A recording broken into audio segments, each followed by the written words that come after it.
Hey everybody, Mike Miller with the Herald Times, columnist Jeremy Price. Back at Assembly Hall, Indiana back in Bloomington after a quick weekend trip up to East Lansing. Came home with an 88-69 loss to the Spartans. Indiana back in the AP Top 25 this week, re-entering the poll at number 22.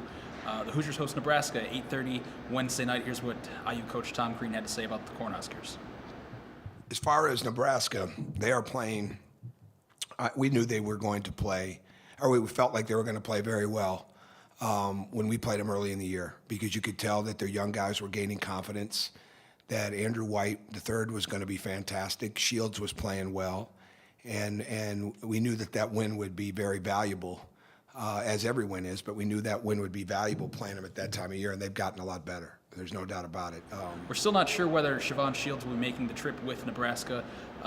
Tim Miles, Nebraska head coach, saying they're going to feel that out ahead of their flight into Bloomington. They'll be landing this afternoon. They'll be here practicing. We probably won't know until game time whether or not he actually made this trip. Maybe a bit of a long shot at this point after he suffered a concussion last weekend. But Nebraska does have other ways they can hurt you. Yeah, Nebraska's been playing much better lately, both with and without Siobhan Shields. Andrew White, the Kansas transfer, has played really well, scored 35 points over the weekend.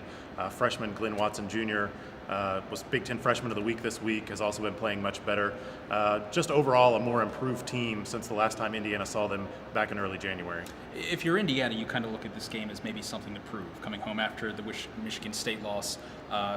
It is, in some respects, maybe one of those classic trap game setups when you look at Purdue this Saturday, but you'd kind of think coming off the loss, much like Indiana coming off that Penn State loss, this would be a game where Indiana's quite motivated, focused, and ready to jump back into the thick of things where they were last week. Yeah, I think the danger of the trap is lessened by the loss to Michigan State, and not just the loss, but the way that Indiana lost, where it really just didn't compete with the Spartans for most of the second half. I think there is definitely something to prove, and there's reason to get back on the bike and sort of get moving in the right direction again ahead of that big game with Purdue.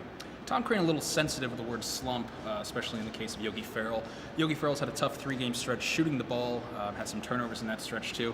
Another guy who's been slumping as of late is Troy Williams, not finding the cuts, the avenues to the basket that make him so effective. This does seem, however, to be maybe an opportunity for both those guys to get back on track. It does. Troy Williams tends to go in these little cycles, 2 or 3 games at a time.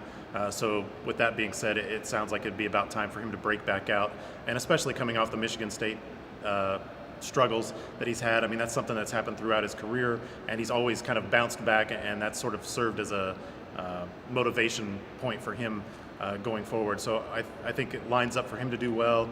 Yogi Ferrell's had some good games against Nebraska in the past, both scoring and assist-wise.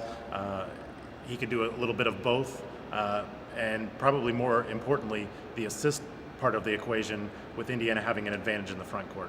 We'll see what happens. 8:30 Wednesday night. You can catch the game on BTN. You can find us on Twitter, Mike Miller, HT, JP Price. For Jeremy, we'll see you at the game.